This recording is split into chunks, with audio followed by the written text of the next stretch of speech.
अस्सलाम वालेकुम। Agriculture demand दे विच तुहाडी जिम्मेदार भाइयों दी सारिਆਂ ਨੂੰ एक बार मैं वेलकम कहना। अज असीं आए हैं जी काटन के हवाले नाल एक फील्ड गन आए हैं। काटन के उत्ते इस टाइम थ्रिप्स और लश्करी सुंडी का अटैक आ ते इहदे वास्ते दो बेहतरीन जहर ने। आ जिहड़ा वा इस पत्ते उत्ते आ थ्रिप्स का काम आ जी। आ जिहड़ा क्लोरफिनापायर 125 ml प्लस लाफेनुरान 200 ml दे पर एकड़ के हिसाब नाल करावांगे और इंशाअल्लाह बहुत अच्छा रिजल्ट आऊगा।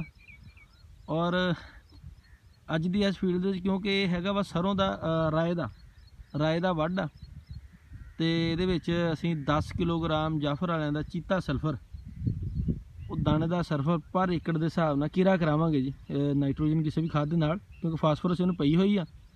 इंशाअल्लाह तुहानूं अगली वीडियो दे विच रिजल्ट दिखावांगे, एक्सीलेंट किस्म का रिजल्ट दिखावांगे। लो जी, अल्लाह हाफिज़ जी।